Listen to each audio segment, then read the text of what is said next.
Hey guys, Equinox here, and this is going to be the Master of Harmony video. This is going to be a pretty good update to the Master of Harmony buffs that happen, and I'll kind of go over the buffs really quick, just kind of explain what's going on. First buff, they buffed the second half of Aspect of Harmony. They draw upon the Sword Vitality to deal 40% additional damage over 8 seconds, so little buff there. Balance Stratagem got buffed to up to 5%. This buff is kind of useless. I'm just going to be like honest with you guys. The way Balance Stratagem works, even with Breath of Fire reset, it doesn't matter because Breath of Fire only gives one stack of Balance Stratagem, so this talent is effectively just bad. It's basically there to buff Breath of Fire because it's the only one that actually gets a meaningful amount of stacks. Until they make it so Breath of Fire gives one stack per mob hit, like it used to back in beta, then it's going to be bad. It's not going to really do much. It's whatever. They buffed Overwhelming Force to 20%. This is not actually 25, it's 20. And then they buffed Coalescence to 20%, up from 10%, which is the second half of this. So that means you deal 10% more damage to targets affected by Aspect of Harmony. Aspect of Harmony is currently bugged to where sometimes it does not cleave when it's supposed to. So that is a very unfortunate thing. Hopefully they fix it. And then probably the biggest buff, second biggest buff, is Manifestation.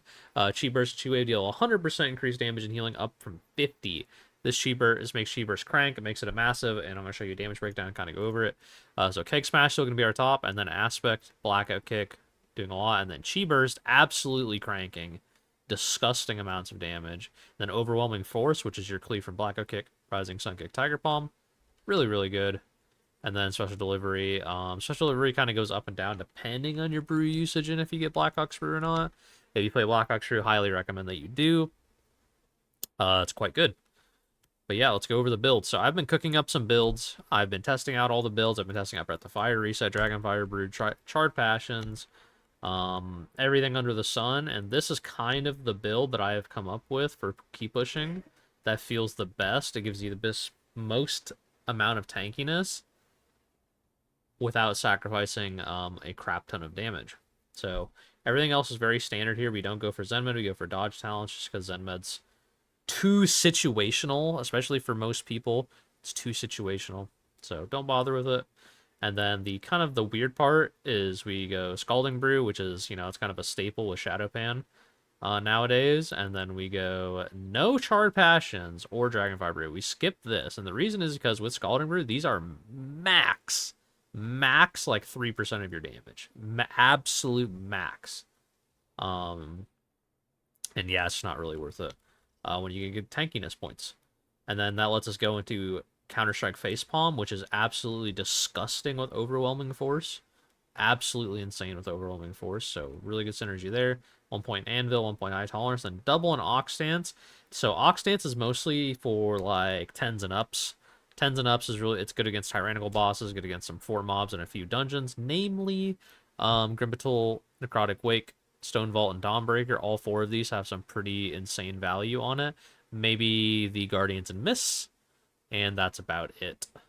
City of Threads, if you're really worried about the bosses, Ox Stance is really good in that dungeon. But back to the build. Yeah, this is kind of the build I came up with. I tested a bunch, and this felt the absolute best. It had the best mix of damage and defense. Yeah, I think this is kind of it. If you guys want, or if you guys do content where Ox Stance is not proccing, just go like this. Like, it's pretty much the Shadowpan build. Like, it's basically the same build I have in my guide already. Or you can go this if you want more damage. Yeah, so that's kind of your build choice. I think this is the best build, especially if you guys are keep pushing. This is the best result. So let's talk about rotational differences. There's not really too many rotational differences. The only main thing is you want to RSK more in AoE for Overwhelming Force. It's actually pretty important to RSK more in AoE. Black Kick on cooldown, same as Shadowpan. Keg Smash on cooldown. And then you have to do Tiger Palm Focus, which again, something that's a pretty big staple in Shadowpan, just because of that was your only spender, and spending crank kind of sucks. And then your biggest one is Chi Burst. You need to use this on cooldown. Super, super important. The nuances of Vitality spending aren't too high. The only decision making you really do is either one to spend it or save it. and then who to spend it on. So the way aspect works is it intensifies on one target and does like all of its damage to that one target, and it's really really good for prio damage. So let's say we're talking miss, right? And you want to kill a guardian first. You target that guardian, you press Celestial Brew, and it spends your vitality there, and it does more damage to that mob than anything else. So let's take, for example, like this dungeon has like a lot of healthy prio mobs. So the Hulking Bloodguard, you can see like I do insane damage to that one mob because I'm saving my aspect or my Celestial Brews and pressing them on that mob, and it does a lot of damage. Super good for prio damage, and which is always a key time saver, especially when you have stuff like the Hulking Bloodguard, which gives the 50% damage reduction aura. So that's mostly the nuances on that. If you need to press Celestial Brew as a defensive, then press it. Like, never save it or try to like live without it. It's completely fine. Your damage will not be harmed that much, I promise. It's really not that big of a difference. Stat prio, still about the same. You want crit verse. I think I'm gonna move towards a verse flask above 30% crit without file. So like I have 33% crit no file. So I'm probably gonna move into verse flask because I think it's more gain. Trinket wise, we haven't changed too much. I actually really love this double trinket setup. If you can get a heroic Spelunker's Waning Candle, this trinket is disgusting. Like, it's so good. Let me show you guys. Has a 36% uptime. It's actually pretty low for this key. What did it have in Arakara? 38. Okay, so not great. Maybe a little worse than I thought.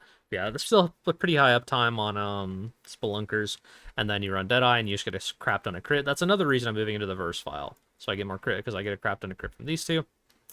And then if you want tank trinkets, Swarm Lords is absolutely insane. Like, highly recommend Swarm Lords plus Deadeye. I did double tank trinket, felt kind of overkill. I think one crit trinket is really really good. Throngus's Finger post buff still sucks. I even have a Verse Leech one, so not great. Void Reaper's Contract, I asked about a lot of this with the set. This is really good if you just want a single target trinket. You could absolutely just run this setup right here, Scarab Lord and Void Reapers, and this is good for single target. Yeah, absolutely, you could do that. Like, you won't notice much of a difference between this and this. This is just slightly, very slightly more defensive. But you can live the same stuff with these trinkets, and this does more single target by quite a significant amount. This can usually be 3 to 4% of your damage on single target. This will probably maybe be 1%. This trinket's bad. I just used it for a while because, you know, that's all I had. And Sackbrood's okay. It's a good stat stick. And yeah, that's pretty much it for trinkets. If you can get Mad Queen's Mandate, insane trinket.